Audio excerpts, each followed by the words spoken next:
Welcome back to Occult Archives, The show that takes you beyond the myths and legends. to uncover the true history of the world's most feared books. I'm ready to dive in. Are you? You know, I think a lot of people have heard of crystal gazing, but I'd be willing to bet that most of them picture, those smoky fortune teller tents. Right. Like a carnival sideshow attraction. Exactly. But the truth is, there's a lot more to it than that. Oh, absolutely. And it goes way, way back. Deeper than most people realize, I'm sure.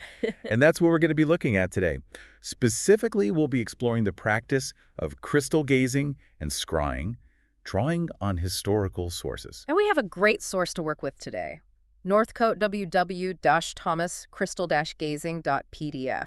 Really gets into the nitty-gritty of it all. Now, I think one of the things that really struck me when I first started reading this is how the author approaches the topic. They're not, some true believer coming in with, completely uncritical eyes. Yeah, they start off pretty skeptical, actually. Yeah. They're kind of like, okay, I've heard all these stories about these professional crystal gazers who can tell the future and find lost objects. But, they're not just taking it at face value. Right. They're looking for evidence. Exactly. They want proof. And they're not really finding it, at least not at first. No. But here's where it gets interesting. They do start to consider the possibility that there might be something more to it, this inherent human faculty for scrying. Scrying being, well, it's just an old English word for seeing images in reflective surfaces. Like those magic mirrors you hear about in fairy tales. Exactly. And it wasn't like the author just suddenly decided to believe in it all either. No. They talk about how their early understanding of magic mirrors came from, folklore and literature. Right. Those fantastical stories. Stuff by writers like Sir Walter Scott and Charles Kingsley. Those are some pretty vivid images those guys created. Definitely. But, it was all fiction. At least that's how the author initially saw it. But then they came across this essay by a Miss Goodrich Freer. Uh-huh. And this is where things start to change. This essay was about crystal gazing, and it was published in the Proceedings of the Society for Psychical Research. Now, that society was pretty influential, dedicated to investigating paranormal stuff scientifically. So their publications carried some weight. Absolutely. So the author's reading this essay by Miss Goodrich Freer, and it starts to open their mind up to the possibility that maybe, just maybe, there's something more to crystal gazing than just, fairy tales and folklore. Makes sense. And that kind of spurred them on to do some experiments. Your own investigations. And the setting for these early experiments is really interesting. It took place in a castle. A castle. Yep. And get this, it was supposed to be haunted. Spooky. I know, right? But the funny thing is, no ghosts ever actually showed up. Huh. Well, that's kind of anticlimactic. It is, isn't it? Yeah. But something else did happen. So they did this glass ball, right? Yeah. And at first, it was just showing normal reflections, as you'd expect. Makes sense. But then it started to cloud over. It became almost milky. Oh, okay. And then it went completely black. Yeah. And that's when images started to appear. Inside the ball? Yep. Interesting. What kind of images? Well, that's the thing. They weren't things that the person looking into the ball was actively thinking about. Right. It wasn't like their imagination was just projecting pictures. So not just random thoughts, then? Yeah. That is interesting. Yeah. And it wasn't just this one person at the castle who saw these images. The author got their own glass ball and started doing these informal experiments with a whole bunch of different people. Their cook, some golfers, even a physician. Wow. A real mix of folks. And the same thing kept happening. The ball would cloud over, turn black, and then images would appear. And they weren't told what to expect beforehand. Nope, nothing. That does seem like more than just a coincidence. Right. And it really starts to make you wonder, what if there is something to this? What if these people are actually seeing things they couldn't possibly have imagined? Makes you think. And then you get into some of the specific anecdotes in this text, and those are really where things start to get fascinating. Yeah, like actual accounts of what people saw. Exactly. And one of the most interesting ones involves the Balfour family. The Balfours. What happened there? Well, it starts with a Miss Balfour. She's looking into the glass ball, and she describes seeing a piece of what she calls old-fashioned furniture. Okay. Now, her brother, Mr. Balfour, he's pretty skeptical at first, but he decides to try it himself. And what did he see? He saw a woman he knew, a Miss Grant, sitting under a lamp at about 5 o'clock on a Sunday in St. Andrews. Really? Yeah. And he even describes this man in blue serge who was nearby with his back to him. He could even see the tip of the guy's mustache. Wow, that's pretty specific. I know, right? And he also describes the dress that Miss Grant was wearing. Said he'd never seen her in it before. Hmm. And the kicker is, a few days later, he meets up with Miss Grant in Edinburgh, and she confirms everything. She was wearing that dress at that time? Yep. Even this seemingly small detail, whether the window blinds were up or down, it matched what she remembered. That's wild. I know. It freaked them out so much that they actually wrote up and signed a joint statement about it. Wow. So it wasn't just a vague impression. It was detailed and verifiable. Exactly. Okay, so we've got one very specific account. What else? Well, there's another anecdote about Mr. Balfour. This time, he's looking into a bowl of water. Not a crystal ball. Nope, just a bowl of water. Yeah. And what he sees is the layout of a house he's never seen before. Like the floor plan and everything? Yeah. He describes the flooring, the doors, the windows, the staircase, all the details. That's pretty strange. And then, get this, a white Persian cat walks down the stairs. A cat! That's a little random. I know, right? But hold on, because here's where it gets really weird. This vision of the house and the cat perfectly matches the home of Miss Goodrich Freer. No way! The woman whose essay got the author interested in this whole thing in the first place. The one and only. And remember, Mr. Balfour had never met her or seen her house. So how could he possibly have known? Exactly. When the author told Miss Goodrich Freer about the vision, she was like, "That's my house. That's my cat." I'd be speechless. Now, Mr. Balfour, being a rational guy, he tried to come up with some explanations. Like what? He thought maybe the cat was just a trick of the light, maybe some tobacco smoke or something.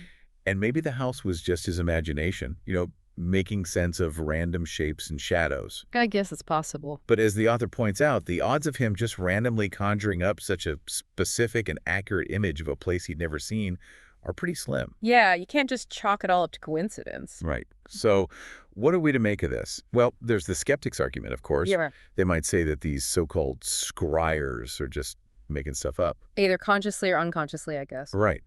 But the author pushes back on this. They point out that a lot of people have reported these kinds of experiences, people from all walks of life. So not just like gullible folks or people who want to believe. Exactly. And many of them were described as being very grounded and level-headed. Not the type to just make things up. Right.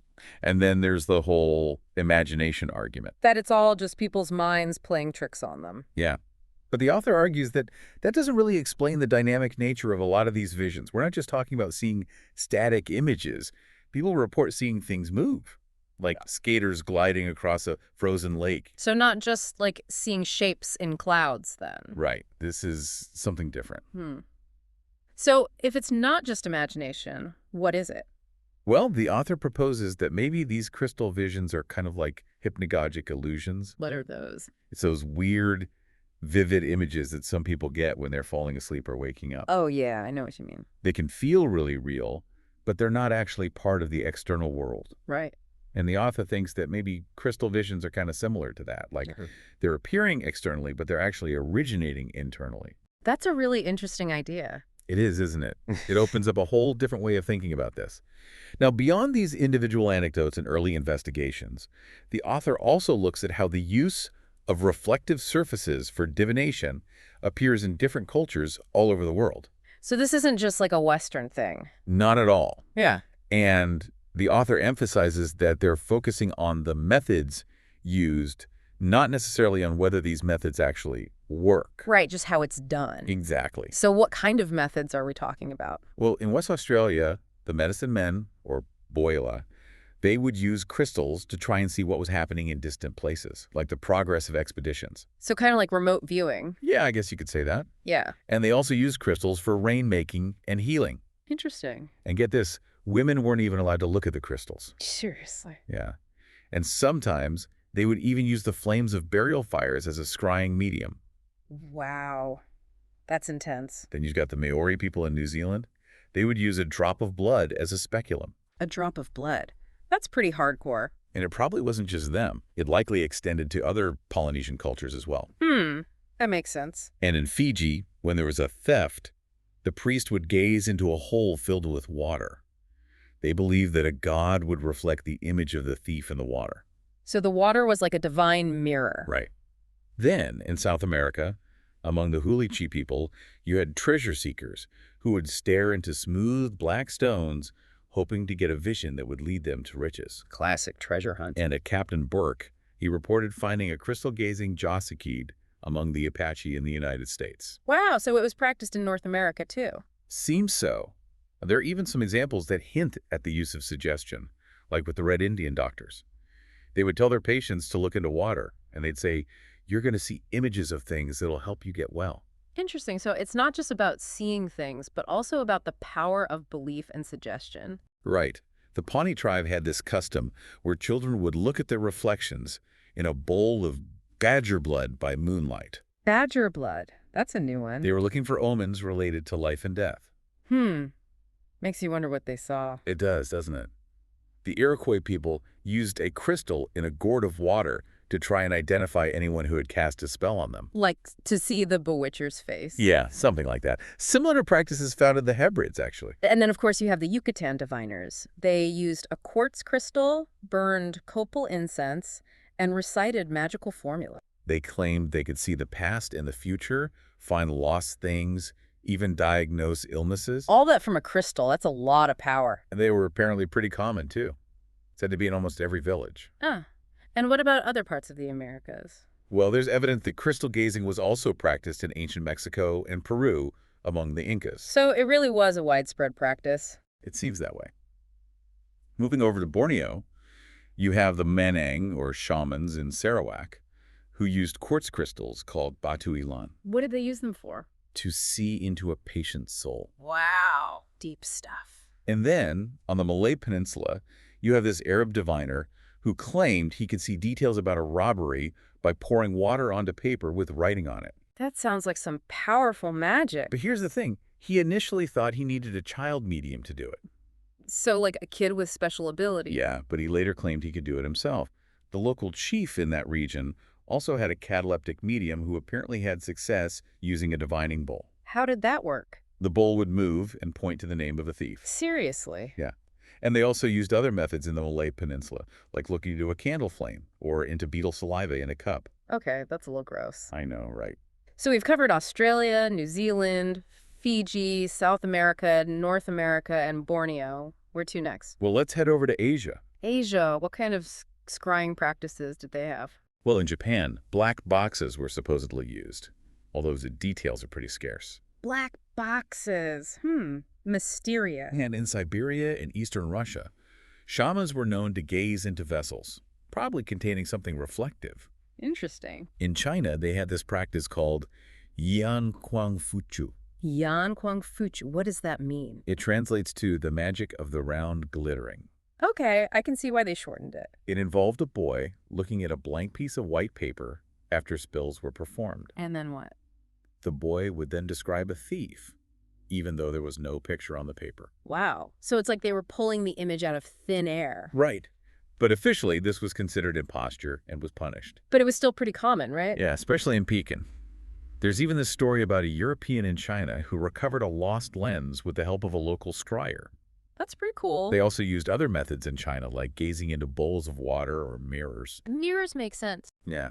And then in India, the Indian Mohammedans had a whole system involving unjan, which is basically lamp black and magic mirrors. What do they do with that? They would do it on the palm of a child or an adult, and they'd try to find stolen goods, figure out what was wrong with someone who was sick, or locate buried treasure. So a bit of everything, really. And there were 5 different types of unjan, each made with different plants and animal parts, and each used for different purposes. Wow, they had a whole system for it. They did. They also had this practice called Hazarat, which involved using a charm wick. And the Hindus had their methods too. They called them unjamu, and they involved using a pitchy substance on a green leaf as a scrying surface. Huh. So lots of variation even within India. Absolutely. And the African continent has some interesting examples too. Like in Madagascar, there's this story about a woman who saw and recognized the occupants of a French ship weeks before it actually arrived. Wow, that's some serious foresight. In Fez, they used a vessel of water for scrying. And near Cape Lopez, the Nkomi people had this initiation ceremony that involved mirror gazing. Sounds intriguing. How did that work? Well, the person being initiated had to describe a face they saw in the mirror. And this face was supposed to match the bones they had placed beneath the statue. I wonder if there were any shenanigans going on there. The author does mention that there might have been some hints given, so who knows. Yeah, it's hard to say for sure. And sometimes, after this mirror gazing, they would eat fragments of skull or bone. Yikes. That's taking things to a whole other level. Then there's liver gazing in Assam, which is kind of similar to what the historian Evan Khaldun wrote about.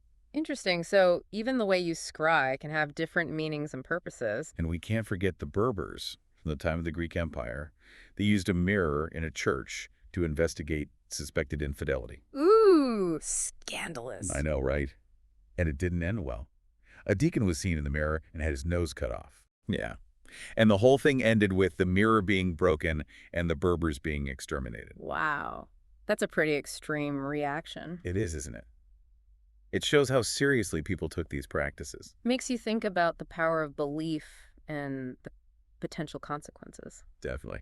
Moving on, we have the Gold Coast of Africa, where magicians would look into water to try and figure out the cause of disease. So like a diagnostic tool. Yeah, I guess you could say that. And in the Congo, the Nunga, or priest, would wear a headdress with parrot feathers and a mirror. What was that all about? They would gaze into the mirror to choose a new king after the old one died. So the mirror was like a conduit to the divine will or something? Something like that. Yeah. They also used it to figure out the cause of droughts. Interesting. Now, even classic Arab authors wrote about mirrors. They described mirrors where angels and archangels would appear and grant your wishes. That sounds pretty magical. I know, right? And they would inscribe these mirrors with names and verses from the Quran. So they were treating them with a lot of reverence. Yeah, Yeah. and using them usually involved incense burning and fasting. Sounds like they were really trying to create a sacred space. Absolutely. And in a Persian novel called Springtime of Knowledge, they talk about an ink-covered mirror that could show you anything you wanted to see. Wow. Anything. That's pretty powerful. And Persian authors also believed that figures like Jemshid and the pharaohs had these magical cups, globes, or mirrors that let them see the whole universe, distant places, and even the future. So like scrying on a cosmic scale. Right. And the idea of using mirrors for long-distance viewing pops up in stories about historical figures too, like Alexander the Great. Oh, yeah. What about him? Well, he was said to have had a mirror on the lighthouse of Alexandria so he could see things far away. Some people say it was actually Aristotle's idea. That makes sense. Aristotle's a pretty smart guy. And the Colossus of Rhodes was said to have had a mirror around its neck that let it see ships coming from Syria and Egypt. So like an early warning system. And then there's Hercules, who supposedly had a tower and a mirror in Corunna for spotting ships. So it seems like this idea of using mirrors for seeing things at a distance has been around for a long time. Definitely. And in Mexico, the god Quetzalcoatl was believed to see everything happening in the world through his golden mirror. A divine surveillance system? Right.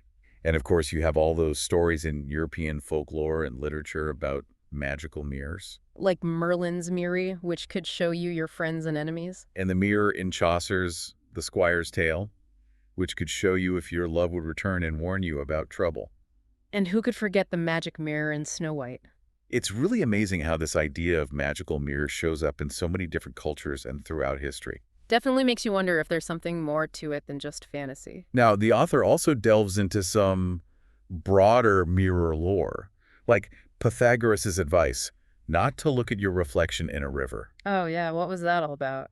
Well, some people think he was just saying not to be vain, but others think there might be a connection to scrying practices or even early ideas about hypnotism. That's interesting. And there are similar warnings against prolonged self-reflection in the ancient laws of Manu. So like staring at your reflection for too long could be bad for you. Maybe. And then you have the myth of Narcissus, who was so obsessed with his own reflection that he wasted away. Yeah, that's a classic cautionary tale. Right. And the author mentions Sir James Fraser's work, which suggests that people used to think that shadows and reflections represented the soul. So maybe scrying was a way of trying to see into someone's soul. That's one interpretation. Yeah. There's also this weird Bavarian belief that if you stare into water for too long, especially if you're a child, or if you lie down in a grave, your soul can leave your body. Okay, that's a little creepy. I know, right? And the fact that they specifically mention children is interesting. Yeah, why children? Well, maybe it has something to do with children being more susceptible to hypnotic states. That's a possibility. And historically, there have been a lot of accounts of child scryers. Exactly. And then you have the whole custom of covering mirrors after someone dies. Oh, yeah, I've always wondered why they do that. Well, some people believe it's because they're afraid that the soul of the living person, when reflected in the mirror, could be taken by the dead person. So it's like a protective measure. Right. And the author even points out that there have been reports of people seeing apparitions in mirrors, so maybe there's a connection there. The connection to scrying. Yeah, maybe. And Eskimo and Red Indian beliefs suggest that seeing a spirit in a mirror can give you special powers. Wow, that's pretty powerful stuff. It is. Now, the views of Christianity on crystal gazing are pretty diverse. They range from acceptance to condemnation. So some people were okay with it and some people thought it was evil. Pretty much. Yeah. You have the story of Isaac Angelus, who predicted he would become emperor because he saw reversed letters in a crystal. Hmm. But then you have Latin Christian accounts that describe horses and chariots appearing in water under a spell and then being dispelled by the sign of the cross. So like magic versus religion. Right. As early as around 450 A.D., a synod under St. Patrick condemned Christians who believed in a lamia, or witch, living in a mirror. So they thought mirrors were dangerous. In a way, yeah. And in the 9th century, Heinemann wrote about hydromancy, which involves seeing demonic images and hearing demonic voices in water. So not all water scrying was good. And in the 12th century, John of Salisbury talked about speculare, which were people who used cups, basins, mirrors, or swords for divination. And they didn't like those people very much, did they? No, they even had procedures for dealing with them. Wow. So it was a pretty serious offense. It was. And then you have Thomas Aquinas, who believed that visions seen in scrying weren't from God, but from the devil. So it was a way for the devil to trick people. Right. And the Inquisition actually investigated whether Christians who used children for scrying were guilty of heresy. And what did they decide?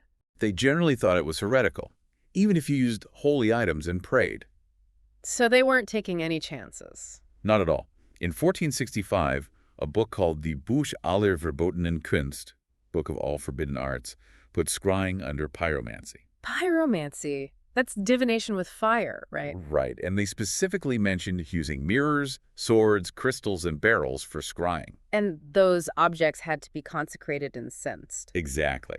Later in the 17th century, the Neupoliert die Geschichtskunst, newly polished art of history, talk about people using mirrors and crystals to show people things they wanted to see. And they linked these practices to evil spirits. Like Black Casper. Sounds ominous. And they used these practices to predict future events, too. So even though it was condemned, people were still doing it. Seems that way. And Girolamo Cardano, a scholar from the 16th century, he actually did his own experiments. Really? What kind of experiments? Well, he had his son put oil and soot on his palm and hold it up to the sun. And what happened? The boy claimed he saw visions, although Cardano himself didn't see anything. Huh. That's interesting. And Cardano also talked about other forms of divination that were kind of similar, like capnomancy. What's capnomancy? It's where you use smoke to see visions. Interesting. And he mentioned lacanomancy, which involves using basins with precious items in them, and gastromancy, where you use a transparent vessel and a child or a pregnant woman to see images in water. So lots of different ways to scry. Yeah. And he also described on illymance, which uses oil or soot on a virgin boy's fingernail held up to the sun, but he thought that was just the devil tricking people. So he wasn't a fan of that one. Not really. There's also an anonymous German work from the 17th century that talks about an Italian who claimed to have a secret method for seeing what the French king was doing in private. Ooh, a bit of espionage. It involved using a boy or a virgin to conjure St. Cyprian, who would then show them Solomon in their hands. Solomon, like the biblical king. The one and only. And Solomon would then answer questions whispered to the scryer. Wow, that's a pretty elaborate method. And there's an earlier case, documented by Spengler, about a nobleman who had a crystal that could supposedly find lost items. And who used it? Either a boy or his wife. So the nobleman wasn't the scryer himself? No. But he later had second thoughts about using the crystal, and Spengler ended up breaking it. Maybe he thought it was too dangerous. Now, Faustian literature is also a great source of information about scrying.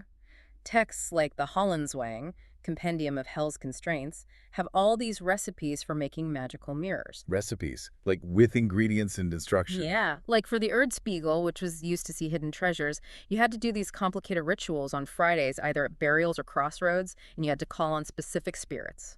It sounds complicated. They also had instructions for making divination mirrors and for general crystal gazing. What kind of instructions? Well, sometimes they would use a cross made of olive oil and pray at sunrise with a young boy as the scryer. So they were mixing Christian elements with magic. It was a pretty common blend back then.